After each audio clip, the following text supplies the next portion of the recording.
Hello बच्चों, good morning. तो हम लोगों ने जो है कल रदरफोर्ड का अल्फा कण प्रकरण पढ़ा, उसके जो है प्रेक्षण देखे, निष्कर्ष देखे। आज जो है उस रदरफोर्ड के अल्फा कण प्रकरण के बाद में जो है आज हम लोग जो है उनके परमाणु मॉडल को देखेंगे। ठीक है, उनके परमाणु मॉडल को देखेंगे। तो उनका परमाणु मॉडल क्या था, तो लिखेंगे, यही डालेंगे रदरफोर्ड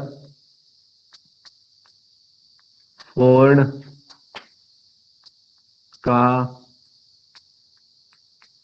परमाणु मॉडल। रदरफोर्ड का परमाणु मॉडल।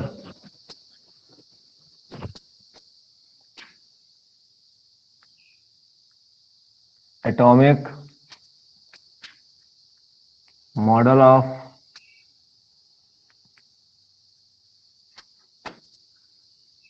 रदरफोर्ड।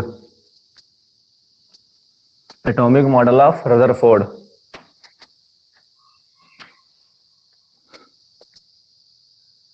हो गया। चल, तो जो उन्होंने अल्फा का प्रकरण किया था, एक्सपेरिमेंट, उस एक्सपेरिमेंट के आधार पर उनको उनको क्या क्या बातें मालूम हुई थी कि परमाणु गोलाकार है, उसमें इलेक्ट्रॉन चक्कर लगाते रहते हैं, खाली है परमाणु, अधिकांश भाग उसका खाली है। इसके बीच में एक नाभिक है, नाभिक की खोज हो चुकी है यहाँ से है, लेकिन भी न्यूट्रॉन की खोज नहीं हुई है। नाभिक की खोज हो चुकी है, परमाणु का अधिकांश भाग खाली है। ठीक है ना, ये सब बातें खोज हो चुकी उनकी है। तो यही जो है उनके मॉडल में हमको लिखना है। चलिए लिखते हैं। देखिए, रदरफोर्ड रदरफोर्ड के अल्फा कण, रदरफोर्ड के अल्फा कण प्रकीर्णन के पश्चात, प्रकीर्णन के पश्चात रदरफोर्ड के अल्फा कण प्रकीर्णन के पश्चात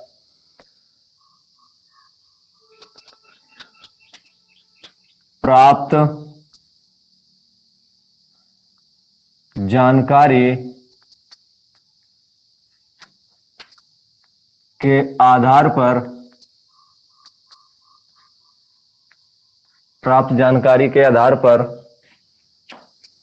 प्राप्त जानकारी के आधार पर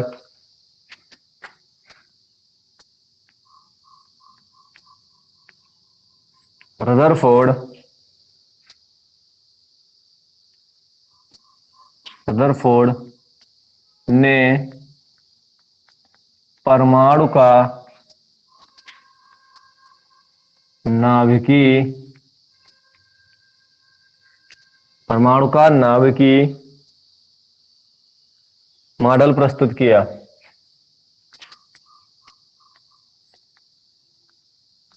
प्रस्तुत किया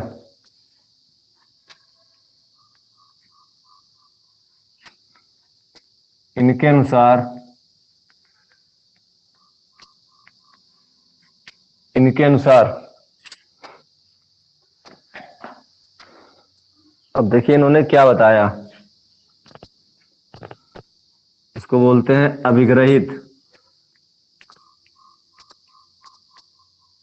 पोस्टुलेट, बिंदु,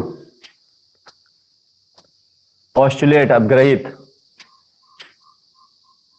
ऐसे लिखा है अभिग्रहित, हाँ बनी है बेटा, अभिग्रहित, पोस्टुलेट, इनके बिंदु थे। ठीक है, तो लिखिए, देखिए,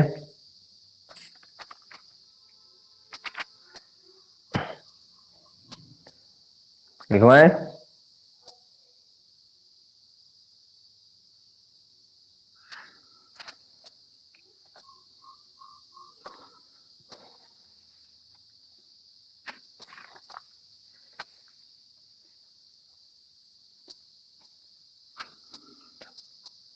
अभिग्रहित, पोस्टुलेट,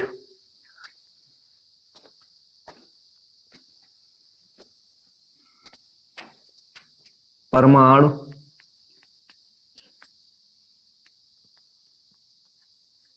अति सूक्ष्म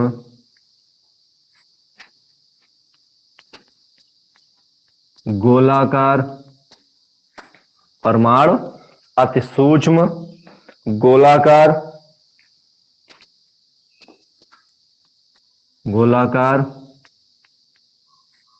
विद्युत उदासीन कण है। कण है, पार्टिकल्स, जो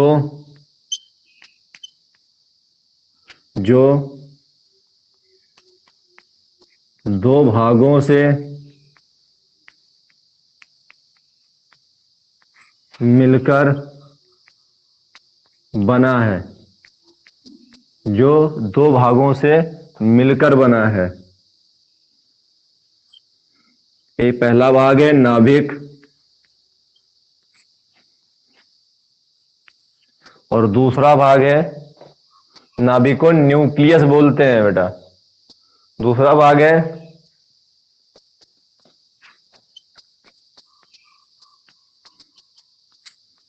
नाभिक के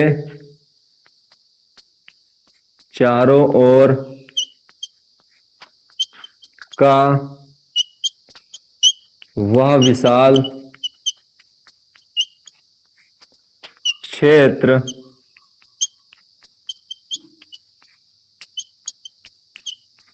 जिसमें, नाभिक के चारों ओर का वह विशाल क्षेत्र जिसमें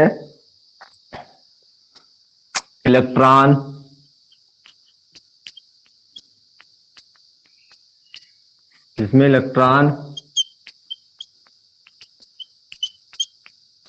उपस्थित हों, जिसमें इलेक्ट्रॉन उपस्थित हों। नाभिक के चारों ओर का वह विशाल क्षेत्र जिसमें इलेक्ट्रॉन उपस्थित हों। दो भाग थे, पहला भाग नाभिक और दूसरा भाग नाभिक के चारों ओर का वह विशाल क्षेत्र। देखो बेटा, ये है न्यूक्लियस, इसके चारों ओर वह विशाल क्षेत्र जिसमें इलेक्ट्रॉन उपस्थित हो, इसकी बात कर रहा है वो। नेक्स्ट पॉइंट,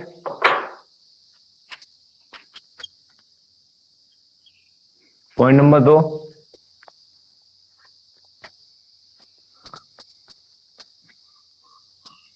पॉइंट नंबर 2 पहले लिख लीजिए बेटा आप साथ में, मुझे मिटाना पड़ेगा।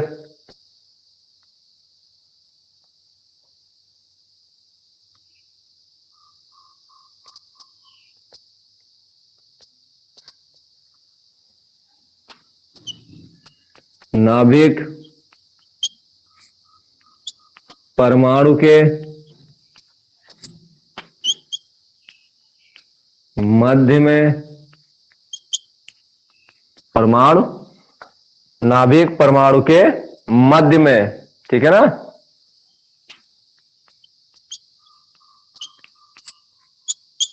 स्थित होता है।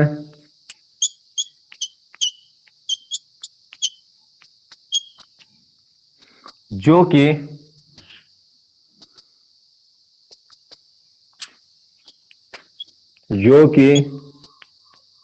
बहुत ही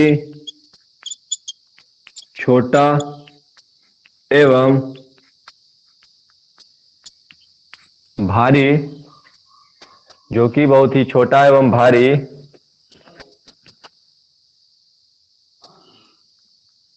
होता है। छोटा एवं भारी होता है।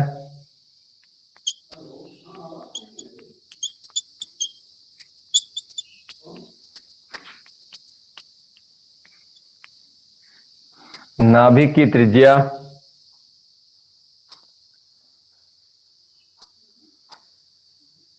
नाभिक की त्रिज्या 10⁻⁻15 मीटर या 10⁻⁻13 सेंटीमीटर।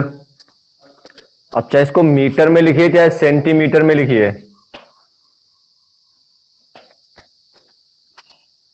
नाभिक की जो त्रिज्या है 10⁻⁻15 मीटर है, और जो त्रिज्या सेंटीमीटर में 10⁻⁻13 सेंटीमीटर है, ठीक है ना। जबकि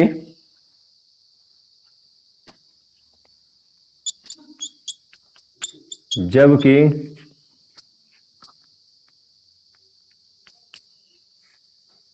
परमाणु की त्रिज्या जबकि परमाणु की त्रिज्या जो है बेटा है 10⁻⁻10 मीटर या 10⁻⁻8 सेंटीमीटर होती है।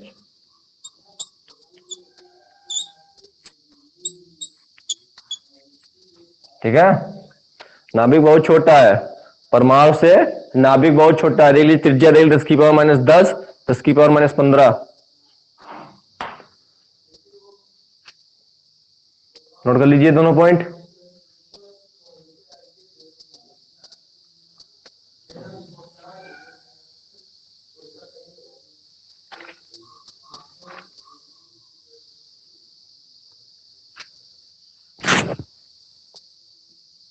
हो गया।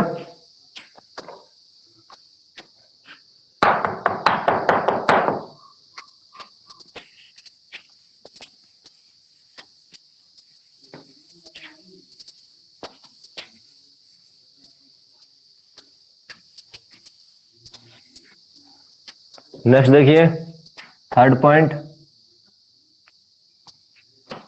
थर्ड पॉइंट है हमारा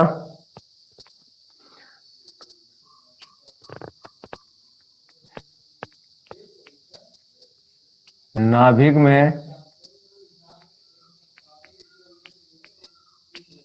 धनावेश। नाभिक में धनावेश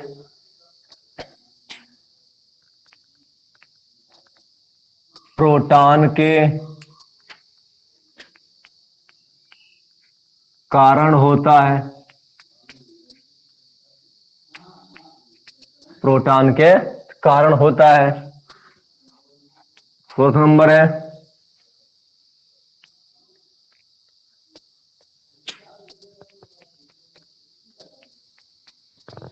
नाभिक के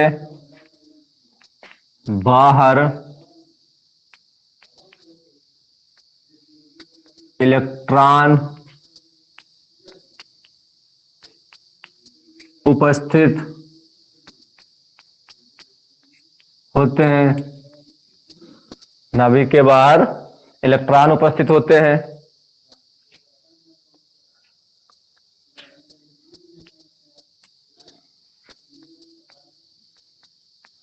परमाणु में इलेक्ट्रॉनों की संख्या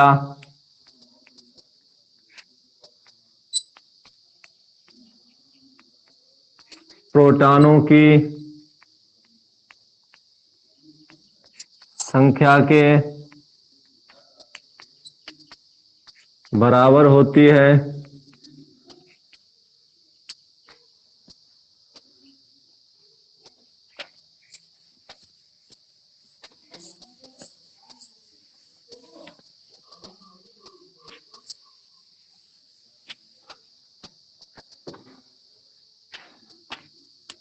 छठा है अंतिम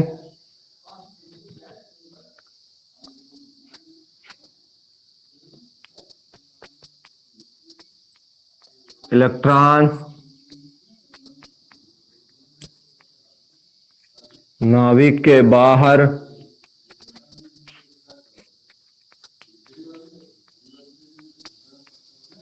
गतिमान रहते हैं।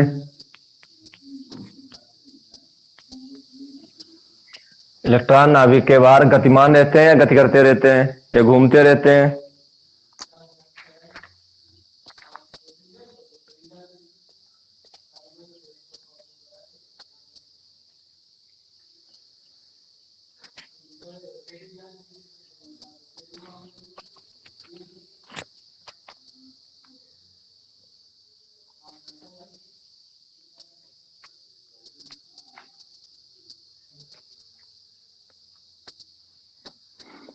हो गया।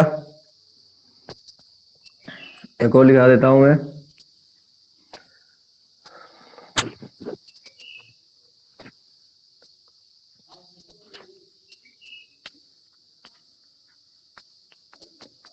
इलेक्ट्रॉनों पर धनावेशित इलेक्ट्रॉनों पर धनावेशित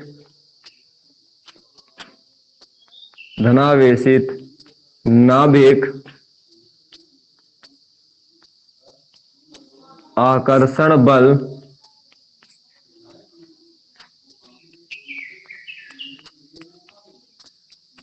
आरोपित करता है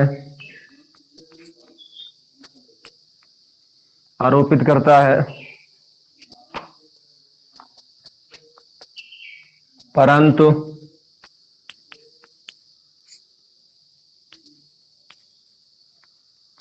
इलेक्ट्रॉन नाभिक में नहीं गिरता है,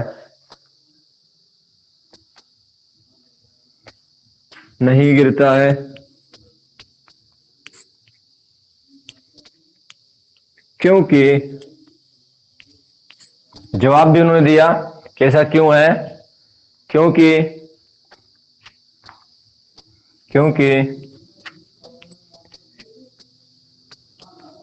इलेक्ट्रॉन के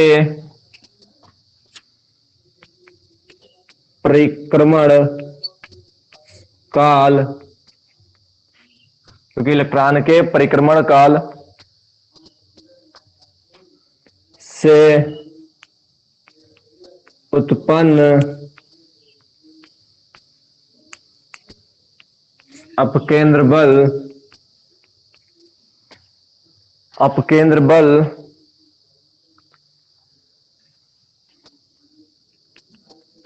आकर्षण बल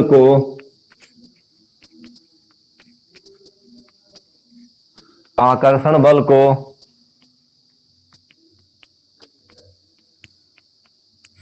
संतुलित कर देता है।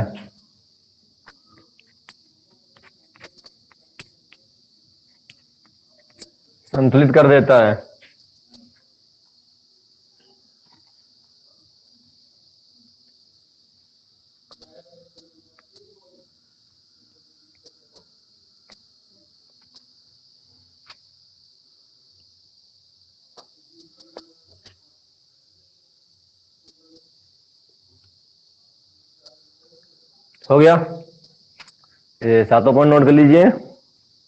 अब ग्रहित हैं, बिंदु हैं।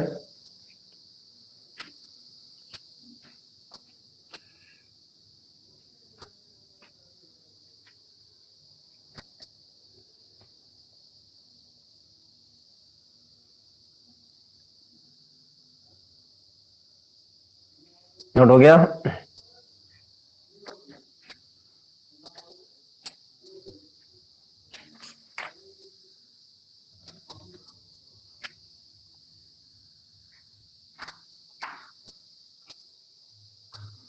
हो गया।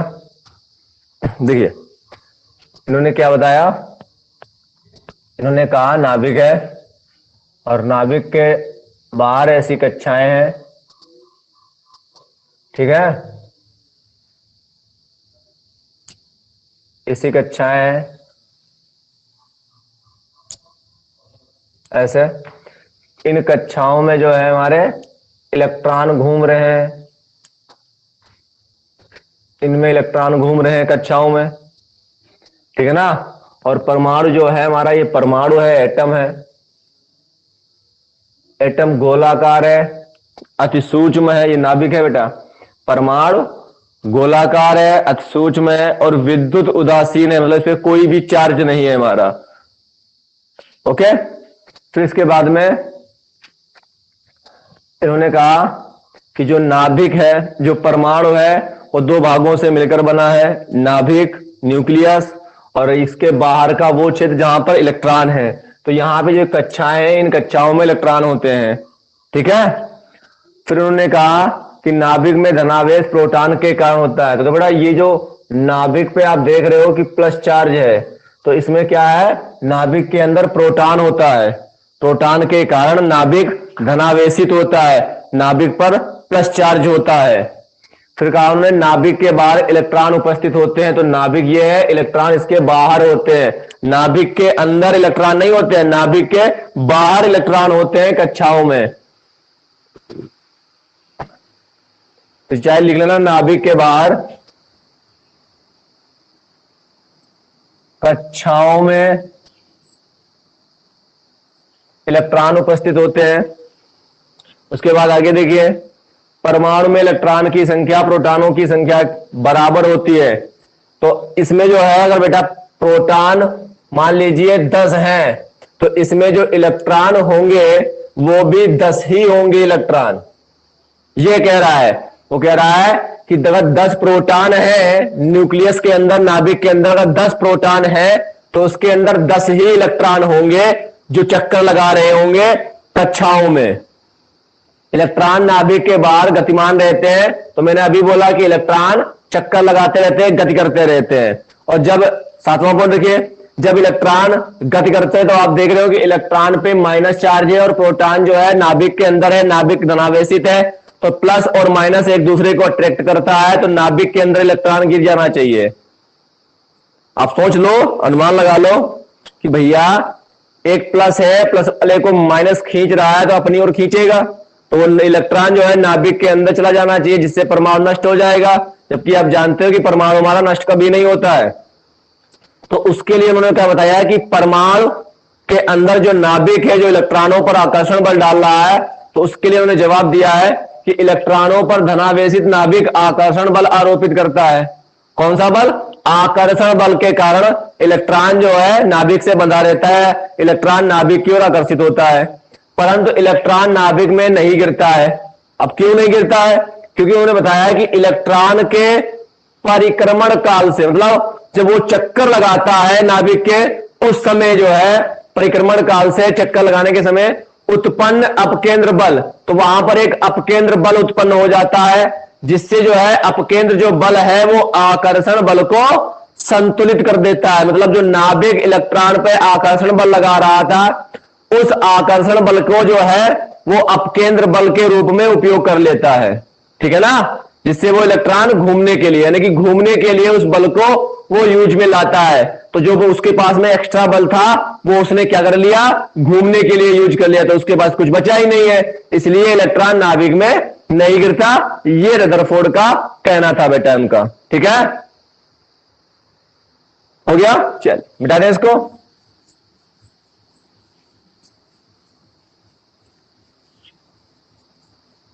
इसके बाद में हम लोग पढ़ेंगे रदरफोर्ड के परमाणु मॉडल के दोष। रदरफोर्ड के परमाणु मॉडल के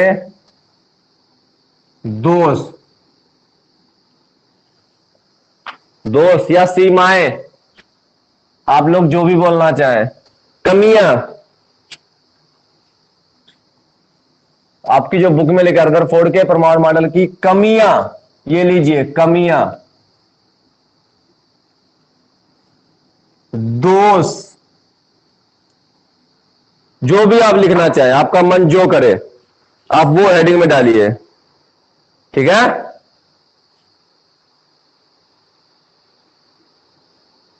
हो गया? हेडिंग बढ़ गए?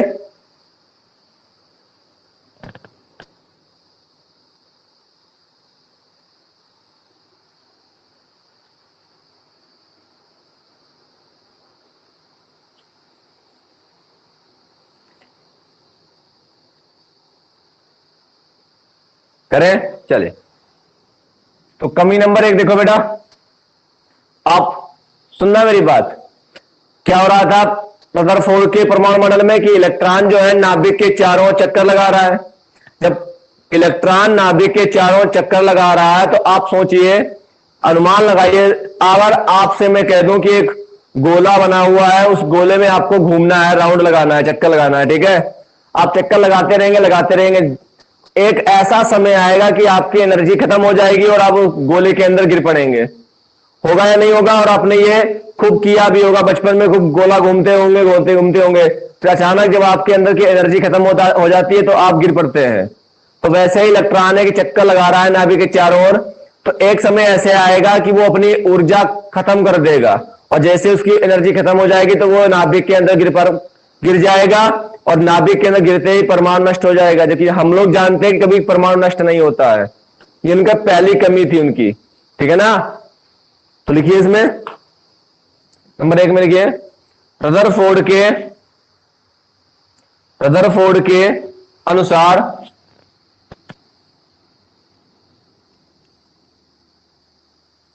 रदरफोर्ड के अनुसार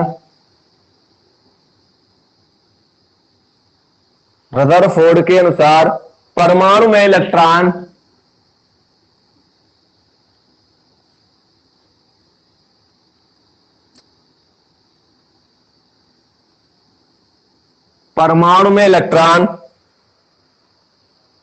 रदरफोर्ड के अनुसार परमाणु में इलेक्ट्रॉन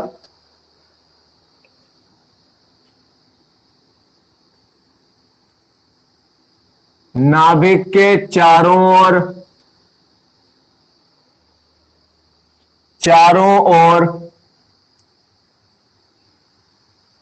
इलेक्ट्रॉन नाभिक के चारों ओर गतिशील रहते हैं।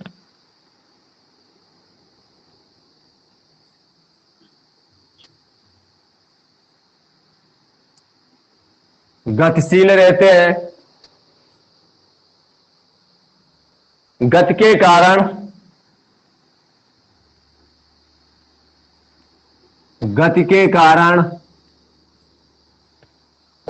कारण इलेक्ट्रॉन की ऊर्जा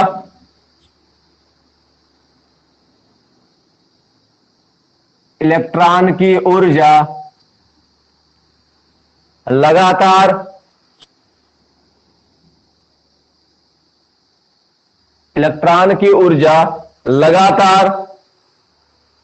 कम होती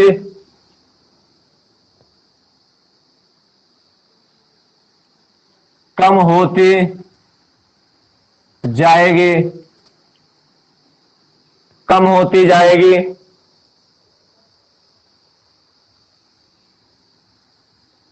तथा वह ऊर्जा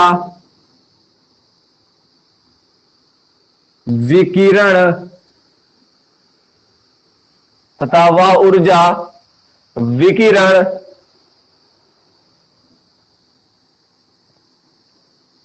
के रूप में उत्सर्जित होती है।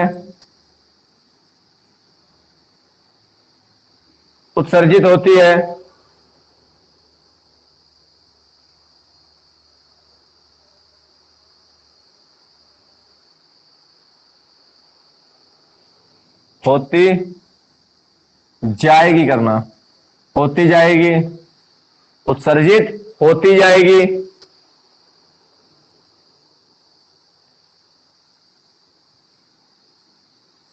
जिससे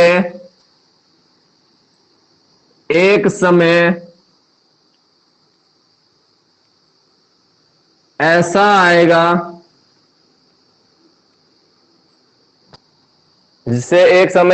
आएगा कि इलेक्ट्रॉन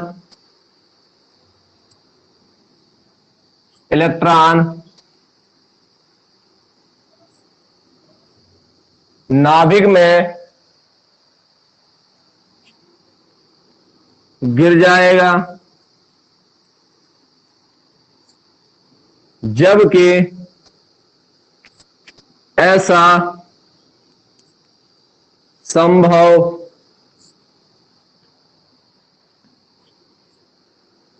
नहीं है। कि ऐसा संभव नहीं है कि इलेक्ट्रॉन नाभिक में गिर जाए, ऐसा नहीं हो सकता बेटा, इलेक्ट्रॉन नाभिक में गिर जाए, ठीक है ना। नोट कर लीजिए इसको।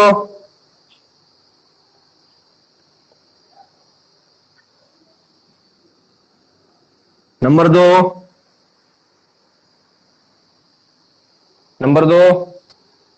लिख लीजिए। नंबर 2 देखिए, यदि इलेक्ट्रॉन यदि इलेक्ट्रॉन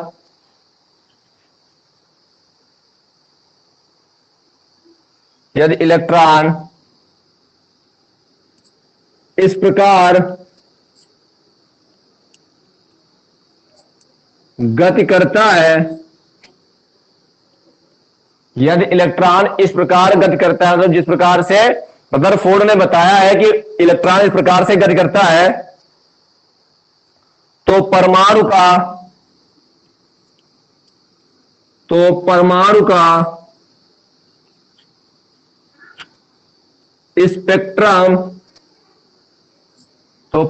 का स्पेक्ट्रम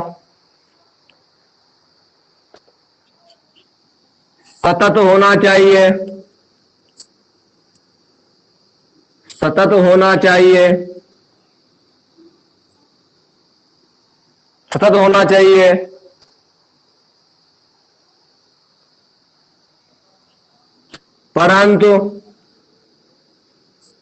परंतु वह रेखीय स्पेक्ट्रम होता है।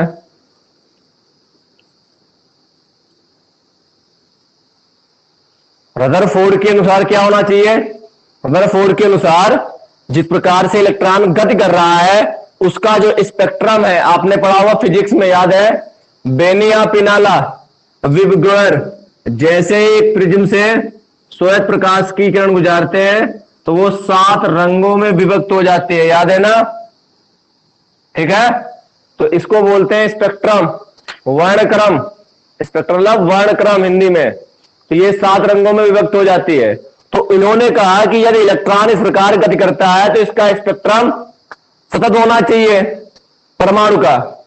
लेकिन जब एक्सपेरिमेंट हुए थे वहां पे जब देखा गया तो परमाणु का जो स्पेक्ट्रम था वो रेखीय स्पेक्ट्रम था, ना कि सतत था, कंटिन्यूअस नहीं था। सतत का मतलब होता है कंटिन्यूअस। आपने देखा होगा जब आपका इंद्रधनुष बनता है तो आपके उसमें जो रंग है कहीं मिक्स हो जाते हैं, तो वो आपको देखने में अच्छा नहीं लगता है। लेकिन जब फिल्मों में दिखाते हैं या आप कहीं फोटो में देखते हैं तो आप देखना कि सब कलर अलग अलग होता है। तो ठीक है ना, तो वास्तविकता में क्या है कि वो तो एक आर्टिफिशियल बनाया जाता है फिल्मों में, लेकिन जो वास्तविकता में बनता है, आपके नेचर में जो आसमान में बनता है, उसमें रंग जो है आपस में मिक्स हो जाते हैं। तो वैसा जो है वो स्पेक्ट्रम जो है सतत होता है बेटा, लगातार कंटिन्यूअस होता है। लेकिन जब परमाणु का स्पेक्ट्रम देखा गया तो वो रेखीय निकला, रेखीय स्पेक्ट्रम निकला। यानी कि जो हमारे रदरफोर्ड का जो परमाणु मॉडल में जो उन्होंने बातें कही थी, जो पॉइंट बताए थे, वो कुछ हद तक गलत थे, उनके पॉइंट कुछ कमियां थी उनके। ठीक है ना? तो स्पेक्ट्रम का मतलब होता है कि वर्णक्रम, और ये आपने पढ़ा है फिजिक्स में, मुझे बताने की जरूरत नहीं पड़ेगी शायद। अगर आपने हाई स्कूल में नहीं पढ़ा तो मुझे बता देना, ठीक है ना? फिर मैं रिपीट करूंगा इसको। और कर लीजिए इसको।